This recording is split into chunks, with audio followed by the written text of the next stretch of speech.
Bonjour à tous et bienvenue dans l'émission Rencontre. Le sommet de coopération sino-africaine s'est achevé récemment à Johannesburg, marquant 15 ans de développement ultra rapide entre la Chine et l'Afrique. Quels sont les grands changements qui se produisent actuellement en Afrique? Quelles sont les futures opportunités, mais aussi les défis qui attendent le continent africain? Pour répondre à toutes ces questions, notre invité aujourd'hui est Daniel Bourmont, un spécialiste de la politique africaine et des pays en voie de développement. Mais avant de commencer notre programme, regardons ensemble ce reportage. Sur le plan économique, 2015 aura été pour l'Afrique une année mêlant espoir et déception. Au niveau des déceptions, le continent africain et surtout les pays exportateurs de marchandises ont souffert du ralentissement économique mondial et de la baisse du prix des matières premières. Les forts taux de croissance des dernières années ont commencé à s'éroder et de nombreux pays africains ont pris conscience de la nécessité d'une restructuration de leurs économies. Dans un registre plus positif, les nations africaines ont compris qu'elles devaient impérativement diversifier leurs économies, créer des synergies régionales et mondiales, plutôt que s'accrocher à un modèle de développement unique qui a trop longtemps freiné leur émergence économique. Globalement, la situation sécuritaire en Afrique est en net progrès. Guerre civile, conflits ethniques, élections frauduleuses et émeutes n'ont certes pas disparu du paysage mais sont en recul. Les transitions politiques pacifiques s'imposent petit à petit et de nombreux pays africains sont parvenus à imposer la stabilité politique. Aujourd'hui, les pays africains ont entamé leur marche vers l'industrialisation et déploient des efforts importants pour créer un environnement favorable aux investissements et se convertir dans l'industrie manufacturière. L'objectif de tous ces pays est de bâtir une industrie adaptée au pays et au territoire et de générer les millions d'emplois nécessaires au décollage de l'Afrique. Merci de nous retrouver. Aujourd'hui, nous sommes avec Daniel Bourmont. Vous êtes ancien vice-président en charge de la recherche scientifique à l'université Bordeaux 4. Et maintenant, vous êtes directeur du Centre Montesquieu de recherche politique et spécialiste de la politique africaine. Bonjour, Monsieur Bourmont, et bienvenue dans notre émission. Bonjour, madame. Le sujet d'aujourd'hui, c'est sur l'Afrique. Donc, on sait que depuis la création du Forum Chine-Afrique, les médias français se sont montrés sceptiques envers la présence chinoise en Afrique et son influence grandissante. Par exemple, les problématiques africaines sont déjà devenues plus ou moins une influence sur les relations sino-françaises. Donc, généralement, comment voyez-vous les relations entre la Chine, l'Afrique et la France ? Tout dépend, oui, de quel point de vue on observe cette relation. Vous mentionniez les réserves que pouvait exprimer la presse française. C'est un point de vue qui n'est sans doute pas celui, je pense, politique ou diplomatique, qui n'est pas non plus celui des chefs d'entreprise, qui n'est pas nécessairement celui des universitaires. Il y a tout un discours sur la Chine en Afrique, qu'on voit notamment à travers la presse, qui est un discours un petit peu critique, et qui applique à l'égard de la Chine en Afrique un peu les mêmes catégories d'analyse que celles qu'on en a appliquées à l'égard des anciennes puissances coloniales.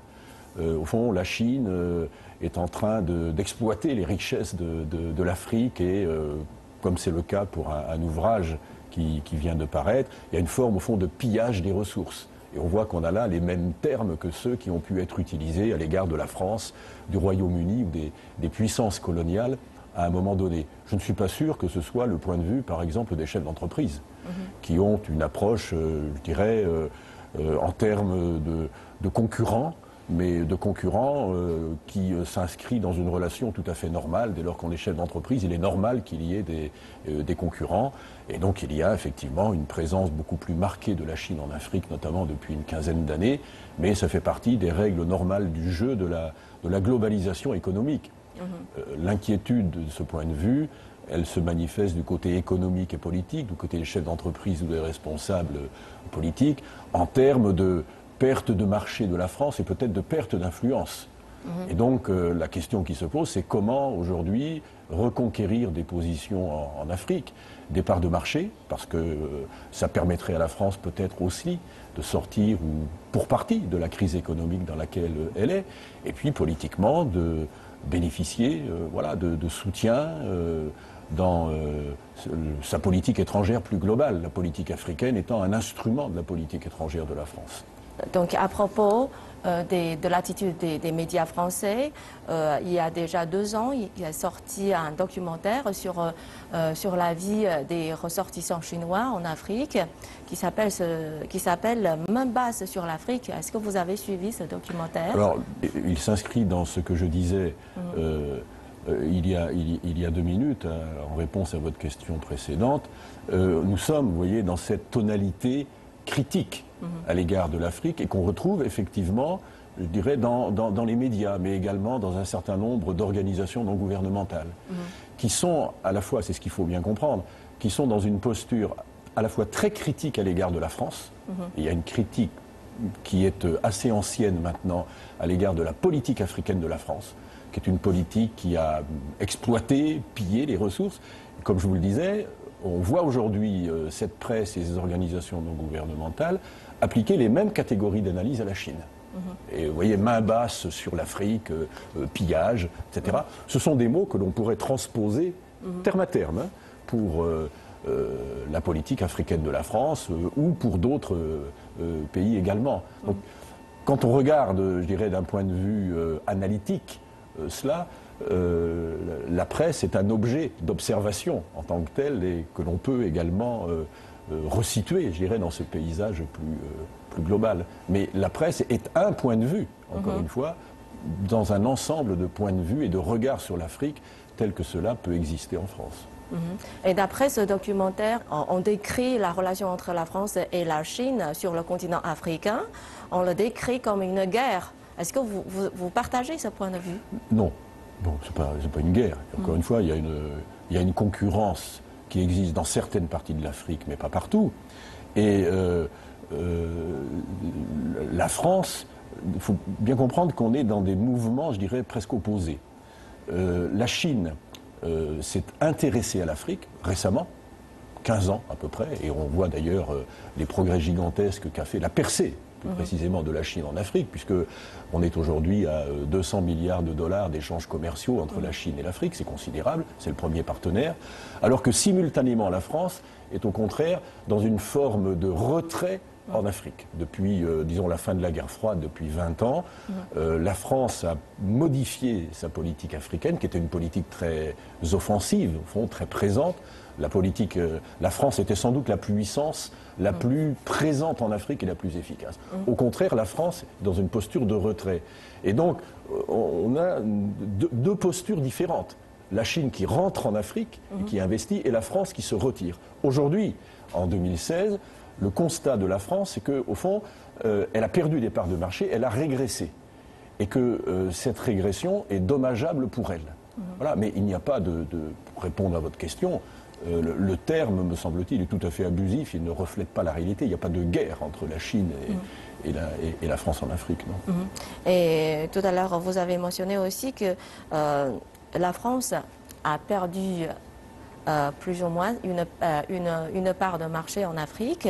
Donc, pour reconquérir ces parts de marché, il a changé sa politique. Donc, pourriez-vous nous présenter concrètement quels sont les changements de la politique africaine de la France?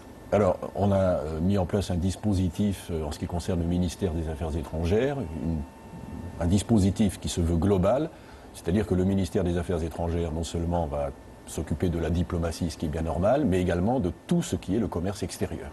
Le ministre des Affaires étrangères, M. Fabius, a voulu intégrer cette dimension économique et le commerce extérieur dans le dispositif diplomatique, de telle sorte qu'il y ait aujourd'hui une politique globale à l'égard de l'Afrique et que la diplomatie ne se cantonne pas simplement aux négociations, mais qu'elle soit directement partie prenante à cette conquête et reconquête des marchés. Parce que la France a perdu. Elle a vu ses parts de marché diminuer de plus de moitié. La part de la France était un peu plus de 10% du commerce extérieur. Nous sommes aujourd'hui à peu près à un peu moins de 5%. Voilà. Donc là, il y a un effort à faire. Et c'est en cela que l'appareil diplomatique français aujourd'hui est mobilisé avec toutes les ressources, les agences spécialisées également, pour qu'il y ait une cohérence de la politique française en Afrique. Pendant plusieurs années, l'Afrique a connu une croissance rapide, proche de 6%. On parlait alors d'envol économique de l'Afrique. Et certains prédisaient que l'Afrique allait remplacer la Chine pour devenir l'usine du monde. Mais selon les statistiques du FMI en 2015, il a prévu pour une baisse pour l'Afrique sud-saharienne avec une croissance annoncée à 3,75% seulement. C'est le taux le plus bas depuis 6 ans. Donc pensez-vous que l'économie africaine est en train de ralentir ? Il faut toujours se méfier des statistiques quand on interprète à partir d'un chiffre ponctuel. Il faut les interpréter en tendance. Bon. L'Afrique a connu un taux de croissance, quand on regarde cette tendance, tout à fait remarquable. Et je dirais que ce taux de croissance, au fond, est sans doute le meilleur démenti qui a pu être infligé à toute cette approche afro-pessimiste qui condamnait l'Afrique en quelque sorte à rester dans cette situation de marginalisation, de pauvreté et de sous-développement, pour utiliser un terme commun. Ceci dit, il faut prendre la mesure de ces transformations économiques. Il est vrai que le prix du pétrole, le prix du baril diminue considérablement. On est aux environs de $30, même un petit peu en dessous ces derniers jours. Et que là, évidemment, c'est quelque chose qui peut pénaliser les pays africains producteurs de pétrole, qui, pour un certain nombre d'entre eux, dépendent quand même directement de cette ressource. Et leur décollage économique, bien sûr, était lié à la valorisation de cette ressource. Donc là, il y a effectivement une inconnue et l'évolution du cours du pétrole peut avoir des conséquences sur ces économies-là. Au-delà, je pense que la dynamique de l'économie africaine, elle obéit à d'autres variables. Je ne pense pas que l'Afrique devienne, peut-être le deviendra-t-elle, mais aujourd'hui, à court terme, puisse être, comme vous le disiez, l'atelier du monde. Je sais que c'est un thème qui a été évoqué. Non. En fait, les ressources de l'Afrique, c'est quoi? Ce sont les ressources minières, pour l'essentiel, le pétrole entre autres, et puis le développement, il se fait autour du secteur des services. Mais on n'a pas, je dirais, d'industrie et on n'a pas une économie de transformation véritablement sur place en Afrique. Les ateliers sont ailleurs. Et pour l'instant, on ne voit pas véritablement se dessiner en Afrique de mouvements massifs de ce point de vue qui ferait de l'Afrique un atelier du monde. Ce qui crée toujours, du coup, une relation, une forme de dépendance. Parce que l'Afrique, du coup, est dépendante pour ce qui est de ses matières premières et de leur valorisation, mais également pour ce qui est des services. Banques, assurances, télécommunications, etc. Je voudrais savoir quels sont les obstacles pour le développement de l'économie africaine pour l'instant. Alors, vous avez raison de parler au pluriel, il y a beaucoup d'obstacles. Il y a un obstacle qui tient à la mobilisation du capital. Il faut des ressources. Pour l'instant, le capital disponible est essentiellement un capital étranger. Le capitalisme africain, disons les choses un peu brutalement, globalement, parce que les situations peuvent varier d'une sous-région à l'autre. Mais le capitalisme africain est un capitalisme faible, voire dans certaines régions inexistant. C'est le résultat de la colonisation, mais également de tout un ensemble d'autres variables explicatives. Et donc, le développement éventuel, il est lié quand même beaucoup au capital étranger. Il y a un deuxième défi qui me semble très important, c'est la question des cerveaux. On a beaucoup parlé de la fuite des cerveaux. Je crois qu'un des défis pour l'Afrique, c'est d'avoir, bien entendu, une jeunesse formée. C'est un véritable défi dans des sociétés où la moitié de la population aujourd'hui a 25 ans, elle est très jeune. Mais surtout, il est important que ces populations formées, quelquefois bien formées, très bien formées, sont des générations très intelligentes qui ont l'esprit d'initiative, que ces populations-là, cette jeunesse, reste en Afrique ou retourne en Afrique, que l'Afrique ne soit pas privée de sa matière grise. Et parce que je crois que son avenir dépend en grande partie de cette capacité à retenir cette ressource essentielle qu'est la ressource intellectuelle. Et il est vrai que pour tout un ensemble de raisons, parce que les grandes universités ne sont pas en Afrique, et donc les élites africaines ne sont pas formées en Afrique, elles sont formées à l'extérieur.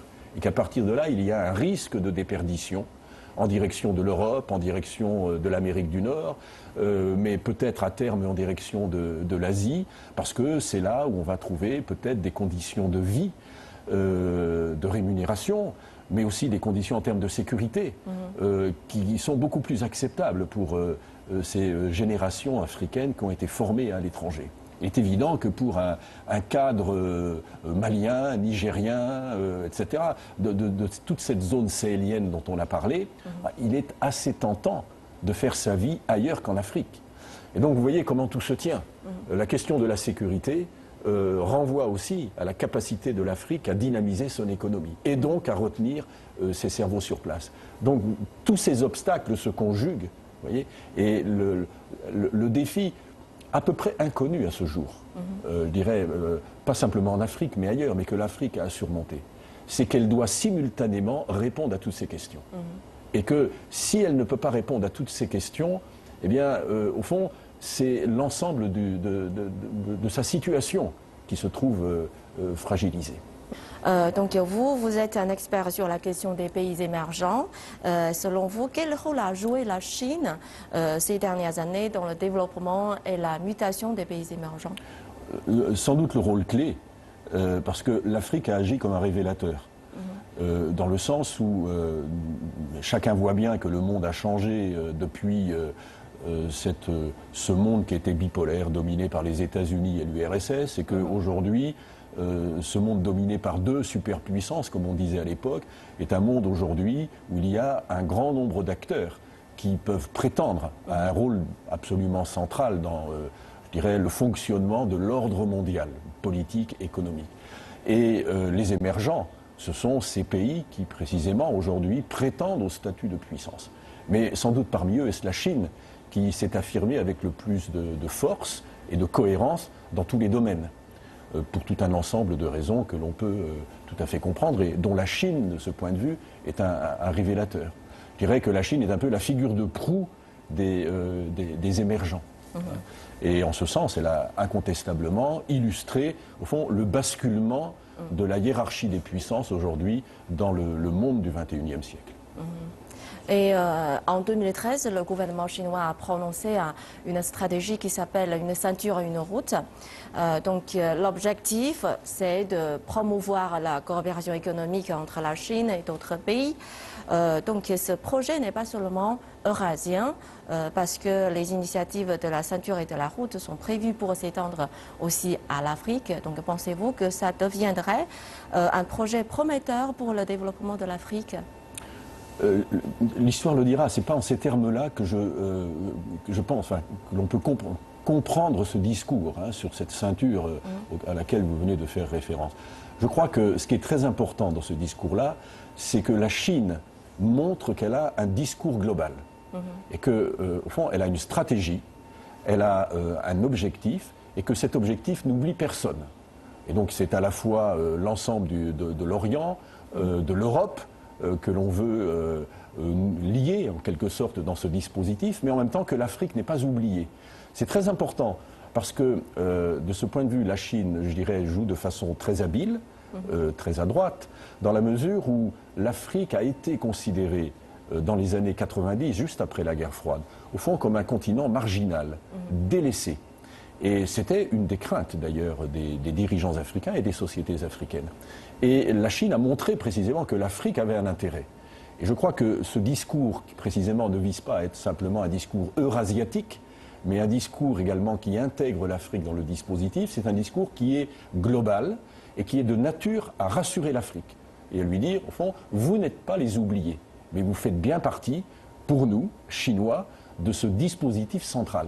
Donc le discours, c'est en ces termes-là qu'il faut le comprendre. Il est très important, quelle que soit la puissance, que ce soit la Chine, les États-Unis, la France, la Russie, etc. Il est très important pour une puissance d'avoir un discours qui lui permette d'être comprise par les autres acteurs, par les autres puissances. Et je crois que ce discours-là, il relève de ce registre-là. Il permet de dire à la Chine, voilà ce que nous sommes et voilà ce que nous voulons. Et donc à partir de là, eh bien, au fond, on comprend les enjeux, les défis que la Chine se lance à elle-même, mais aussi qu'elle lance aux autres. C'est au fond la clarté Et ça permet de mieux se comprendre et sans doute de mieux négocier les différents défis que l'on a à relever ensemble. Mais quelle est la réaction du gouvernement français? Donc, est-ce que ça cause des craintes? Je ne pense pas. Je ne pense pas. Je sais que c'est quelquefois une préoccupation qui se manifeste ici ou là. Il n'y a pas de crainte particulière. Il y a un sentiment beaucoup plus général en France qui est celui d'un affaiblissement de l'économie, je le disais tout à l'heure, la crainte d'une perte d'influence politique, parce que la France vit avec la nostalgie d'une grande puissance, celle qu'elle a été à un moment donné, et au fond, le sentiment qu'aujourd'hui, le monde nouveau qui se construit est un monde qui place la France dans une position nouvelle. Elle n'est plus une puissance dominante. Elle est une puissance qui compte encore, qui a tout un ensemble de ressources, mais qui est confrontée à tout un ensemble de défis. La Chine fait partie de ces défis. Mais la Chine n'est pas désignée en quelque sorte comme une menace. Au contraire, ça peut même être un partenaire économique, ça peut être un partenaire politique. Et ce n'est pas contre la Chine que la France doit construire aujourd'hui la politique qui est la sienne à l'échelle internationale, tant d'un point de vue diplomatique qu'économique. Le défi, il n'est pas là. Et il n'y a, non, je ne pense pas, et ce serait une erreur si c'était le cas, et je ne pense pas que les dirigeants français puissent commettre cette erreur-là, ce serait une erreur de considérer que la Chine constitue un danger en tant que tel. Encore une fois, il est normal que la Chine s'intéresse à l'Europe, s'intéresse à l'Afrique, et bien voilà, il appartient à la France à partir de là d'en tirer les conséquences en prenant la mesure des ressources, des moyens qui sont les siens et qui ne sont pas négligeables. Pensez-vous qu'il existe une place ou un domaine où la France et la Chine peuvent coopérer sur le continent africain? Il y a un défi aujourd'hui qui est majeur, si on revient à l'Afrique, pour la France, c'est la question de la sécurité. Parce que la France se trouve aujourd'hui en première ligne dans ce défi qui est posé notamment dans la zone sahélienne, et la France a été obligée d'intervenir dans l'urgence au Mali, en République centrafricaine. La France peut avoir le sentiment d'être un peu le pompier qui est là pour régler des problèmes qu'elle ne peut pas régler seule. Et sans doute serait-il souhaitable que les autres États qui s'intéressent à l'Afrique, les États européens en font partie, mais la Chine également, que ces États-là prennent la mesure, au fond, du défi sécuritaire qui se pose, parce que la sécurité, c'est un défi pour les sociétés africaines elles-mêmes, mais c'est un défi également pour les acteurs extérieurs qui ont des intérêts, qui entendent commercer, travailler avec cette Afrique, et tout cela ne peut se réaliser que si, au fond, la sécurité est garantie. Et donc, peut-être là aussi, y a-t-il un champ de réflexion et de coopération à envisager et à mûrir. C'est une piste. D'accord. Et ces dernières années, en ce qui concerne la sécurité que vous avez mentionnée, la France a été toujours à l'avant-garde de la lutte contre le terrorisme, depuis l'envoi de troupes militaires au Mali, intervention en Syrie et en Irak. Pourtant, la France peine à enrayer l'influence du terrorisme. Comment l'expliquez-vous? Tout simplement parce que, me semble-t-il, le terrorisme renvoie à des explications très profondes et à des défaillances dans les régimes politiques africains, dans les États africains, qui font que ce ne sont pas des problèmes qui peuvent se régler comme ça rapidement et simplement par une intervention militaire. Si aujourd'hui on connaît cette situation d'insécurité en Afrique, c'est parce que les États africains qui se sont mis en place au moment des indépendances, donc il y a déjà 60 ans, 65 ans, ce sont des États, au fond, qui n'ont jamais véritablement réussi à s'institutionnaliser, à assumer leurs fonctions régaliennes et à s'imposer comme étant des instruments permettant de réguler le fonctionnement des sociétés. C'est banal de le dire, il y a une crise des États africains, pas partout, mais dans un certain nombre de régions, de sous-régions, la crise de l'État, elle est patente. Et une crise de l'État, ça ne se règle pas comme cela. par une intervention militaire. L'intervention militaire peut éviter l'effondrement d'un régime. Elle ne règle pas le problème de fond. La greffe de l'État, cette assimilation de l'État, cette institutionnalisation, c'est un processus long et lent. Et donc, c'est un peu la contradiction devant laquelle se trouve la France. Intervenir militairement, parce que souvent les armées africaines ne peuvent pas le faire elles-mêmes, et c'est une des manifestations de la faiblesse de certains États africains.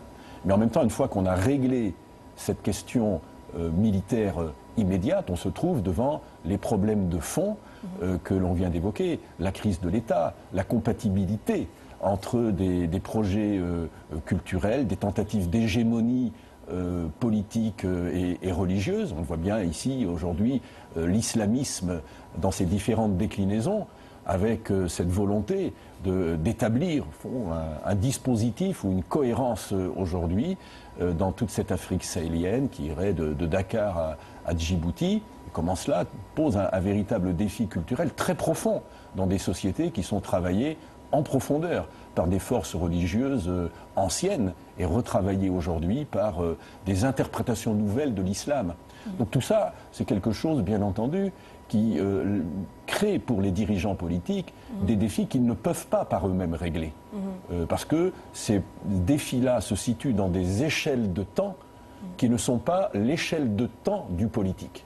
Le politique répond à des questions immédiates. Et il y a des processus historiques qui, eux, sont longs. Et c'est toute la difficulté aujourd'hui de l'exercice et, au fond, la gravité du défi qui nous est posé. Donc en Somalie, le commando français chargé de récupérer un otage français a échoué et en 2013, les troupes françaises se sont ensuite déployées au Mali lors de l'opération Serval. Donc durant sa présidence, François Hollande aura connu plusieurs fois l'épreuve du feu en Afrique. Donc selon vous, quels seront les prochains tests pour la politique africaine de la France? Alors, vous venez de mentionner les tests, j'allais dire, de terrain. Vous avez raison, le Mali, la République centrafricaine, cette opération en Somalie qui visait à libérer un agent français et puis qui effectivement a échoué. Bon, là, nous sommes dans les opérations militaires d'urgence. Je crois que le défi auquel est confrontée la France aujourd'hui, c'est de trouver des alliés. La France ne pourra pas continuer à jouer le rôle qui est le sien, c'est-à-dire à être ce nouveau gendarme de l'Afrique, un peu obligé, contraint par la situation, tout simplement parce qu'elle n'en a pas les moyens. Elle n'en a pas les moyens. Ces armées sont impliquées aujourd'hui dans un ensemble de théâtres d'opérations, ce qu'on appelle dans le langage les OPEX, les opérations extérieures.